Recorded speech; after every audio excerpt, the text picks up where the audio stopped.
नमस्कार दोस्तों, पेश है आपसे जुड़ने का KEI कुटुंब का ये नया अंदाज, जहां आपसे होंगी बातें कुछ खास।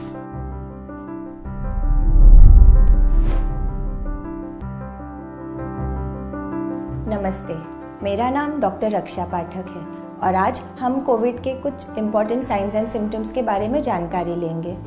1.5-2 साल से हम सब जान चुके हैं कोविड के क्या साइंस एंड सिम्टम्स हैं।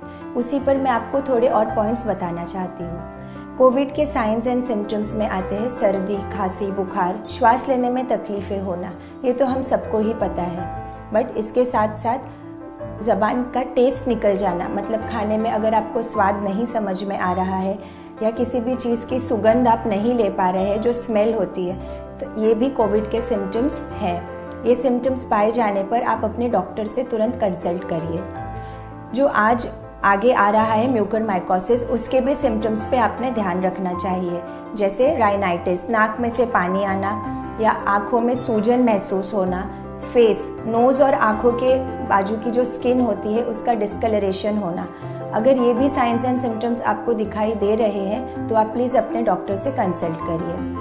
माइल्ड कोविड के जो सिम्टम्स है उसे हम घर पे ही ट्रीट कर सकते हैं अपने डॉक्टर की सलाह लेने के बाद।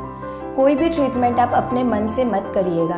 ये साइंस एंड सिम्टम्स पाने के बाद पहले तो आप अपनी जांच करवा लीजिए।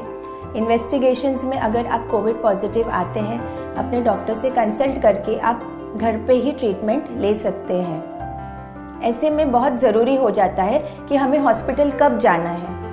अगर कोई कोविड पॉजिटिव पेशेंट डायबिटिक है या हाई ब्लड प्रेशर है उनको, या सीनियर सिटीज़न है, एज बहुत ज़्यादा है और श्वास लेने में बहुत ज़्यादा दिक्कतें हो रही है, तो आपको हॉस्पिटल जाना बहुत ही ज़रूरी है।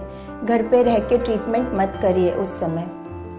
सैचुरेशन, जो ऑक्सीजन कॉन्सेंट्रेशन है शरीर में, उसका नियमित मॉनिटरिंग आप करते रहिए। अगर सैचुरेशन जो SpO2 बताई जाती है, अगर वो आपको 90 के नीचे नज़र आ रही है तो इस समय आपको तुरंत हॉस्पिटल में जाना है।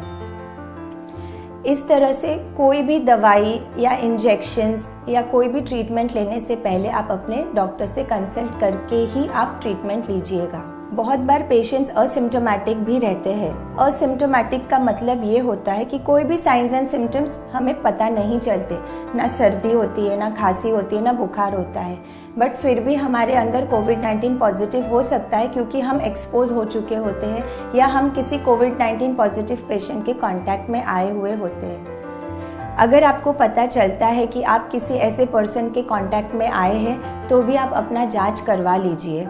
असिम्टोमेटिक रहना भी एक कैरियर स्टेज होता है, आपकी वजह से आप किसी और को भी इन्फेक्ट कर सकते हैं, इसीलिए आपने भी अपना जांच करवा लेना ज़रूरी है। इस कोविड के पैंडेमिक में मैं आपसे एक ही रिक्वेस्ट करना चाहती हूँ कि आप घर पर रहिए, सेफ रहिए और कोई भी साइंस एंड सिम्टम्स पता चलने पर तुरंत अपने डॉक्टर से कंसल्ट करिए। नमस्ते। जुड़े रहिएगा, होगी फिर मुलाकात। KEI कुटुंब के साथ होगी फिर से नई बात।